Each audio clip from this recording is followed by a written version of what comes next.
ETF index mutual funds నేర్చుకుని stock మార్కెట్లో రాణించాలనుకుంటున్నారా? వెంటనే ఈ నెంబర్కి కాల్ చేయండి.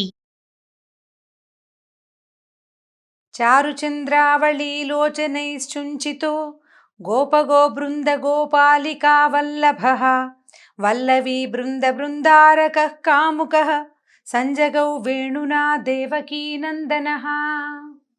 నారదుడు వచ్చి కంసుడికి, నీ మరణ రహస్యం ఇది, నిన్ను చంపడానికి పుట్టినవాడు నందుడి దగ్గర పెరుగుతున్నాడు. అతనికి ముందు పుట్టవలసిన వసుదేవ కుమారుడు కూడా ఆ రోహిణి గర్భంలో మార్పు చెంది అక్కడ పుట్టేశాడు. వాళ్ళిద్దరూ అక్కడ ఉన్నారు, నీ సంగతి చూసుకోమన్నాడు. దాంతో ఇతను ఏం చేశాడు, మన కంసుడు వసుదేవుణ్ణి దేవిని ఇద్దరిని మళ్ళీ చెరసాలలో బంధించాడు. దాని తర్వాత కేసి అనే ఒక రాక్షసుణ్ణి నందగోవ్రజం మీదకి పంపించి తన తాలూకు చుట్టుపక్కలందరినీ, తన దగ్గరున్న చాణూర ముష్టికులని జట్టుల్ని వాళ్ళందరినీ పిలిచి ఒక మీటింగ్, అర్జెంట్ మీటింగ్ ఒకటి అరేంజ్ చేసుకున్నాడు అనమాట. ఏం చెప్తున్నాడంటే, నన్ను ఎదిరించడానికి ఇంద్రాదులకైనా శక్తి చాలదు, అయితే బలరామకృష్ణులనే ఇద్దరు చిన్నపిల్లలు నన్ను వధించటం కోసమే బృందావనంలో పెరుగుతున్నారు. నన్ను చంపుతామని బీరాలు పలుకుతున్నారు. వాళ్ళు ఏమనలా, ఈయన ఉద్దేశం చెప్పుకుంటున్నటువంటి భయంతో ఏం చెప్తున్నాడంటే, ఈ వింతగా ఉన్న ఈ మాటలు మీరు మనం ఒక పని చేద్దాము, జట్టిపోరు ఏర్పరుద్దాం, అంటే మల్ల యుద్ధపు పోటీలు ఏర్పరుద్దాము. మల్ల రంగానికి 4 వైపులా మంచలమరిస్తే పుర ప్రజలంతా వచ్చి చూస్తారు. నగరం 4 మూలలా ఈ మాట చాటించండి. తర్వాత చాణూరు ముష్టికులు ఇద్దరికీ చెప్తున్నాడు, మీ ఇద్దరు మల్ల యుద్ధంలో బ్రహ్మాండమైన చాతుర్యం ప్రావీణ్యం ఉంది, మీకు గొప్ప శౌర్య ప్రతాపాలు ఉన్నాయి, మీకు జట్టులలోనే అంటే ఈ మల్ల యుద్ధ వీరుల్లోనే జగజ్జట్టులనే పేరు కలిగి ఉన్నారు. కాబట్టి పట్టణ ప్రజలందరూ చూస్తుండగా ఆ రామకృష్ణులు ఇద్దరిని సంహరించి నాకు ప్రీతిగా కలగజేయండి. సంహరించడం అంటే ఓ పక్కన బాలురు అంటాడు, సంహరించడం అంటాడు, 2 పదాలు చూడండి వేరువేరువి. బాలురిని సంహరించడం ఏమిటి, నువ్వు జట్టివి ఇంకో జట్టిని తెప్పిస్తాను వాడిని సంహరించు అంటే ఒక రకంగా ఉంటుంది. పిల్లలు వస్తారు వాళ్ళని సంహరించు అని చెప్తున్నాడు. అక్కడి నుంచి మావటి వాడిని పిలిచాడు. ఈయన దగ్గర కువలయాపీడం అనే ఒక పెద్ద ఏనుగుందట, బ్రహ్మాండమైనది. అది కోపం వస్తే యముని కూడా ఎదిరించగలిగేంత పెద్ద ఏనుగు అనమాట. దాని పేరే కువలయాపీడం, అంటే భూమిని పీడించగలిగేది. కువలయము అంటే భూమి, అంత పెద్దది, నడగొండలాగా ఉంటుంది. ఆ మావటివాడు పరమ క్రూరుడట, ఆ ఏనుగుని నడిపేవాడు. వాడికి ఏం చెప్పాడంటే, నువ్వేం చేస్తావు, మన భవన ద్వార సమీపంలో ఉన్న అలాన స్తంభం దగ్గరికి వస్తారు, వాళ్ళు పిల్లలు వస్తారు కదా, గోపబాలురు వచ్చినప్పుడు నీ ప్రతాపాన్ని చూపించు. దీన్ని ఏం చేస్తావు, ఈ కువలయాపీడాన్ని బాగా అదిలించి వాళ్ళ మీదకి పంపించు, కువలయాపీడంతో తొక్కించి చంపేసేయాలి పిల్లల్ని అని చెప్తున్నాడు. అక్కడి నుంచి ఏం చేశాడు, చతుర్దశి నాడు విజయం కోసం వైభవోపేతంగా ధనుర్యాగం చేద్దాము, రుద్రుడికి ప్రీతిగా జంతు బలులు చేయండి అని రకరకాల పనులు. ఒక్కొక్కళ్ళకి చానూరు ముష్టికులకేమో పిల్లలు వస్తారు, వాళ్ళతోటి యుద్ధం చేసి వాళ్ళని చంపేయమన్నాడు. మావటికేమో 2 గోపబాలురు వస్తారు, వాళ్ళు నీ దగ్గరకు వచ్చినప్పుడు ఏనుగుని ప్రేరేపించి తొక్కిచ్చేసేయమన్నాడు. ధనుర్యాగం చేయమన్నాడు. అక్కడి నుంచి జంతు బలులు చేయమన్నాడు. ఇవి ఒక పెద్ద ప్రోగ్రాంకి ఎవరెవరు చేయవలసిన పనులు వాళ్ళందరికీ చెప్పాడు. చెప్పిన తర్వాత మనం మొదటే చెప్పుకున్నాం, యాదవులు చాలామంది రకరకాల దేశాలకి పారిపోయే అవకాశం లేని వాళ్ళు ఇతన్నే రాజుగా మన్నించి అతని క్రూరత్వాన్ని సహిస్తూ అక్కడే ఉండిపోయారు. ఆ యాదవులలో ముఖ్యుడు వసుదేవుడికి కజిన్ బ్రదర్ అయిన అక్రూరుణ్ణి పిలిచాడు. అన్నదమ్ముడవుతాడు ఆయనకి. అతన్ని పిలిచి ఏం చెప్పాడంటే, ఇప్పుడు నువ్వు చాలా గొప్పవాడివి, నీకు సార్థక నామధేయం, నువ్వు ఏ క్రూర కర్మలు చేయని వాడు కాబట్టి అక్రూరుడివి, నీతో ఎంత స్నేహమైనా చేయొచ్చు, అందరితోటి కలిసిమెలిసి ఉంటావు. నందవ్రజంలో 2 బాలురు ఉన్నారు, బలరామకృష్ణులని, వాళ్ళని ఉపాయంతో తెచ్చి నాకు అప్పచెప్పు, వాళ్ళని తీసుకురమ్మన్నాడు. ఏంటంటే దేవతలు నాకు భయపడి వేడుకుంటే విష్ణువు ఈ వసుదేవుడికి కృష్ణుడిగా జన్మించాడని నేను ఒక విన్నాను, చాలామంది చెప్పుకుంటున్నారు అట్లా. కాబట్టి నువ్వేం చేస్తావంటే ఈ గోకులానికి వెళ్ళి ధనుర్యాగం చూడడం కోసం రమ్మని వాళ్ళని పిలుచుకురా. నందాదులైన గొల్లపద్దలకు చెప్పు. వాళ్ళందరూ ఏం చేస్తారు, ఏటా 6 నెలలకు ఒకసారి అట్లా కప్పం కట్టడానికి వస్తారు కదా, కప్పం కట్టవలసిన సొమ్మును చేత్తపుచ్చుకుని ధనుర్యాగం కూడా చూదురు కానీ రండి అని పిలువు వాళ్ళని అని చెప్పాడు. ఇంకా ఏం చెప్తున్నాడు, ఇప్పుడు నేనేం చేయదలుచుకున్నానంటే వాళ్ళిద్దరూ నన్ను చంపడానికి ఉద్యుక్తులుగా ఉన్నారు. వాళ్ళల్లో కృష్ణుడు, నన్ను చంపేందుకే విష్ణువు కృష్ణుడిగా పుట్టాడన్నమాట నాకు తెలిసింది. కాబట్టి నా దగ్గర కువలయాపీడం అనే ఏనుగుంది, అది పెద్దది, చాలా పెద్దది, చీల్చి చెండాడుతుంది. వాళ్ళిద్దరిని ఒకవేళ చేయలేకపోయిందనుకో, వాళ్ళిద్దరిని ఏం చేయలేకపోయిందనుకో, చాణూరుడు ముష్టికుడు 2 ఉన్నారు, మంచి మల్లయుద్ధ విశారదులు వాళ్ళు. బల సంపదలో వాళ్ళు ప్రభంజనుడు కూడా వాళ్ళంటే గాలి కూడా వాళ్ళ పక్కన తీసుకట్టే. గాలికి కూడా అంత బలం లేదు, వీళ్ళకి అంత బలం ఉంది. బాహాబాహి బాగా అంటే జబ్బ యుద్ధంలో బ్రహ్మాండంగా ప్రతిభ కలిగిన వాళ్ళు. వాళ్ళు ఎంత బలం ఉన్నా వీళ్ళది ముందు ఆగలేరు. చిన్నపిల్లలు పెద్దపిల్లల్లోని కాదు, బలశాలైనా వీడి ముందు ఆగలేరు. ఎట్లాగైనా పోరాటంలో కువలయాపీడను చంపలేకపోతే జాణూరు ముష్టికులు చంపుతారు. కాబట్టి ఈ బలరామకృష్ణులు ఇద్దరు నేలకూలంగానే వసుదేవుడు మొదలైనటువంటి ఆ ప్రముఖుల్ని హతమారుస్తాను. తర్వాత వృష్ణి భోజ దశార్హ వంశజులైన వీరులందరినీ చంపేస్తాను. వాళ్ళందరినీ అంటే తనకి శత్రుశేషం లేకుండా చేసుకుంటానని చెప్తున్నాడు. రాజ్యాభిలాష కలిగిన వాడు, ముసలివాడు, దుర్మార్గుడు అయినటువంటి మా నాన్నను కూడా చంపేస్తాను. మా పినతండ్రి అయిన దేవకుడిని కూడా తీసేస్తాను. అంటే దేవకిదేవి తండ్రి అనమాట. ఇంకా మిగిలిన శత్రువులందరినీ సంహరిస్తాను. జరాసంధుడు, నరకుడు, బాణుడు, శంబరుడు మొదలైన నా చెలికాళ్లతో, నా స్నేహితులతో కలిసి ఈ ధరావెల వలయాన్ని, భూప్రపంచాన్ని, భూమిని పరిపాలిస్తాను నేను. ధనుర్యాగం అనే మిష పెట్టుకుని నువ్వు తొందరగా వెళ్ళి వసుదేవుని కుమారులని తీసుకురా అని చెప్పారు. పగవారి గుట్టు భేదించాలి, విరోధుల్ని వృద్ధి కానివ్వకూడదు. రాజ లక్షణం అన్నమాట. పగవాళ్ల గుట్టు ఏమిటి, వాళ్ళ బలం ఏమిటి, ఏ రహస్యాన్ని వాళ్ళు దాచిపెడుతున్నారు, వాళ్ళు దేన్ని దాస్తున్నారో తెలుసుకోవాలి. తర్వాత వాళ్ళని పెరగనివ్వకూడదు. వీలైతే సామధాన భేద దండోపాయాలతోటి వాళ్ళని తెగటార్చాలి, వాళ్ళని ఉండనివ్వకూడదని చెప్పాడు. చెప్పేసరికల్లా అక్రూరుడు శాంతంగా ఇలాంటి మాటలు వింటే నేను చంపేస్తాను, పిల్లల్ని తీసుకురా, వాళ్ళని చంపేస్తా, వీళ్ళని చంపేస్తా, అదేదో చేస్తా, నేను ఇంకేదో చేస్తానంటే అవతల ఉన్నవాడికి కూడా ఉద్వేగము నానా రకాల భావాలు వస్తాయి. అవతలవాడు కూడా దానికి లొంగిపోతాడు. ఒకవేళ వాడికి కూడా పగవాళ్ళని పెంచకూడదనే ఉద్దేశం ఉందనుకోండి, వాడు ఇంతకంటే ఉత్తేజితంగా మాట్లాడతాడు. భయస్థుడు అనుకోండి, వణికిపోతూ ఉండాలి. రెండు భావాలు చూపించిన ఇతనితో ప్రమాదమే. వీడు ఉద్వేగభరితుడై ఇతను కూడా ఇంకా జయ జయ అన్నాడా వీడికి తెచ్చిపోతాడు కంసుడు. అలా కాకుండా బెదిరాడా, ఇతను వసుదేవుడి పక్షం వహిస్తున్నాడని ముందే కత్తి దూస్తాడు. వాడితో చాలా ప్రమాదం. అయితే అక్రూరుడు చాలా స్థిమితంగా చెప్పాడట, రాజా నువ్వు ఆజ్ఞాపిస్తే వెళ్ళకుండా ఉంటానా? నువ్వు రాజువి, నువ్వేం చెప్పినా నేను చెయ్యాలి, సేవకుణ్ణి కదా నేను.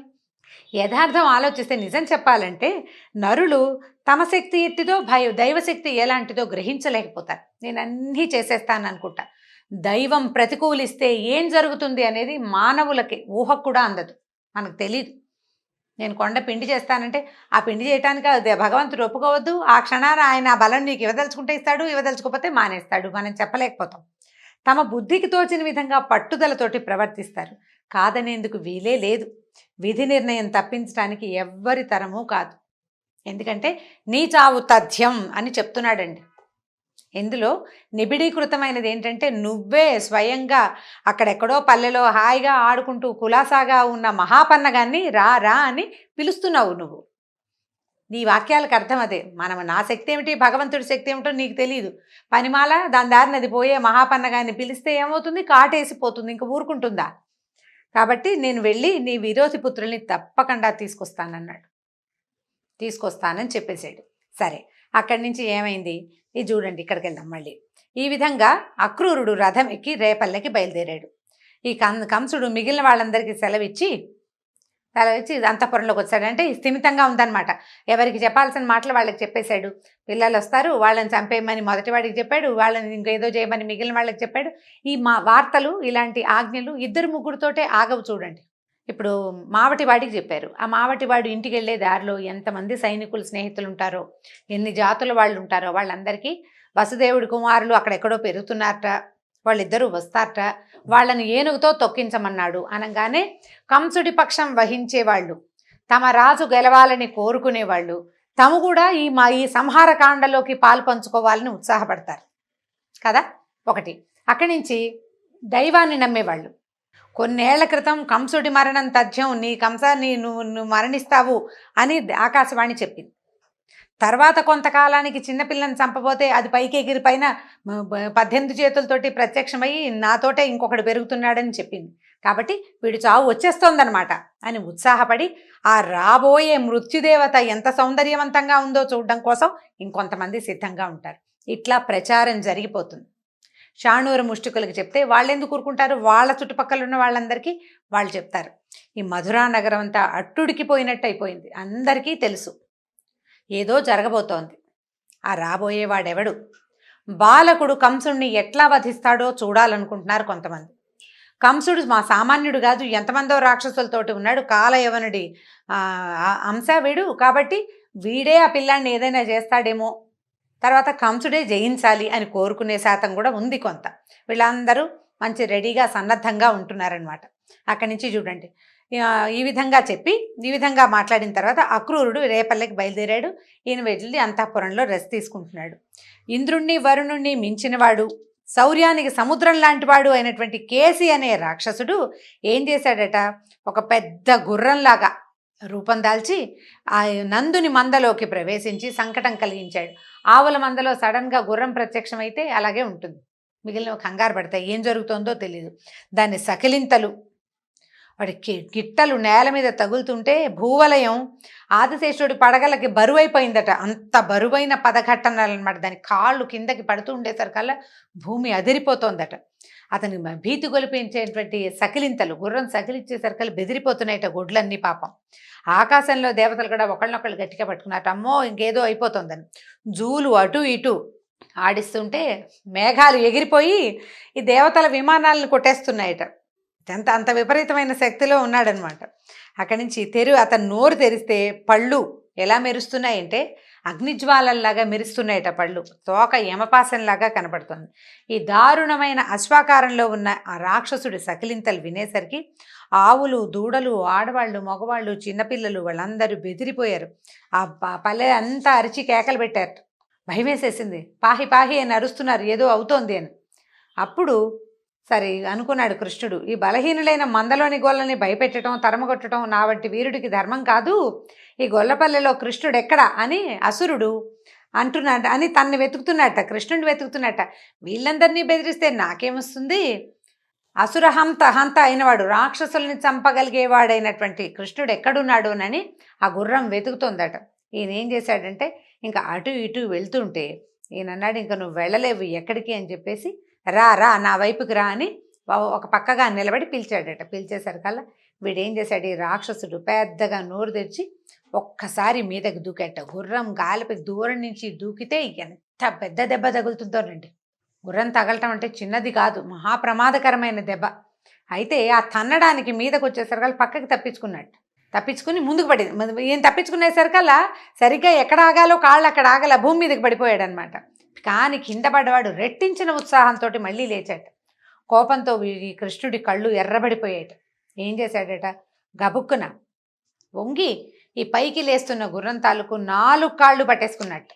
ముందు 2 కాళ్ళు, తర్వాత 2 కాళ్ళు, దూడని పట్టుకున్నంత తేలిగ్గా ఈ గుర్రాన్ని పట్టేసుకున్నాడు. పట్టి ఎంత దూరమో కొన్ని 100 అడుగుల దూరానికి విసిరేసేసాడు. విసిరేసరికల్లా కింద పడి మళ్ళీ లేచొచ్చాడు రాక్షసుడు. వాడేం ఊరుకోలా. వాడు ఊరుకోకుండా ఏం చేశాడు, అహంకారంతో హుంకరిస్తూ ఈ జంకు గొంకు ఏమీ లేదు ఈ దామోదరుడి మీదకి విజృంభించాడు. దాంతో ఈయన ఏం చేశాడంటే ఆ నోరు తెరిచి మీదకి వస్తుంటే చెయ్యి నోట్లో పెట్టేశాడట. గుర్రం నోట్లోకి చెయ్యి పెట్టేశాడనమాట. పెట్టి ఏం చేశాడు, ఈ స్తంభం తగిలేసరికల్లా ఈ నోట్లోకి వెళ్ళిన చెయ్యి గర్భంలో గొంతులోంచి పొట్టలోకి వెళ్ళిపోయిందట. ఈ పొట్టలోకి వెళ్ళిన చెయ్యి పెద్దదైపోవటం మొదలుపెట్టేసరికల్లా గాలి బయటికి అటు ఇటు కదలలేదు. ఇంకా నోరు నుంచి పొట్టలో దాకా వెళ్ళిపోయిన చెయ్యి విపరీతంగా పెద్దదైపోయేసరికల్లా దాన్ని తట్టుకోలేక విలవిలా తన్నుకుంటూ గాలి ఆడక ఆ గుర్రం కింద పడి మరణించింది. ఈ మరణించంగానే ఇక వాడి ప్లేస్లో, అంటే వాడి పొట్టలో ఇక ప్లేస్ లేదనమాట, చెయ్యే పెద్దదైపోయింది. అది ఎలా అయిందంటే దోసపండు పగిలినట్టు పగిలిపోయిందనమాట. ఈ గుర్రం తాలూకు గర్భం ఢామ్మని పగలటం ఏమిటి, ఈవిడ కింద పడిపోయి రాక్షసుడి యొక్క పెద్ద ఆకారం అక్కడ కనపడడం మొదలుపెట్టింది. అక్కడి నుంచి కృష్ణుడు ఏం చేశాడు, దాన్ని ఎడం చెయ్యి విదిలించేసుకున్నాడట ఒక దెబ్బకి. ఈ విదిలింపుకి పడిన గుర్రం తాలూకు శరీరం ఉంది కదా, ఒరిజినల్ కేసి తాలూకు శరీరం ఎంత దూరమో ఎగిరి పడిందట. ఎగిరి పడేసరికల్లా పైనుంచి అలవోకగా చేసినటువంటి హేళగా చేసిన ఈ అశ్వవధను చూసి పైనుంచి దేవతలు పుష్పవృష్టి కురిపించారు. తర్వాత కంసుడు పంపించిన కేసి అనే రాక్షసుడిని వధించిన తర్వాత ఏం జరిగిందో వచ్చే భాగంలో తెలుసుకుందాం. నమస్కారం.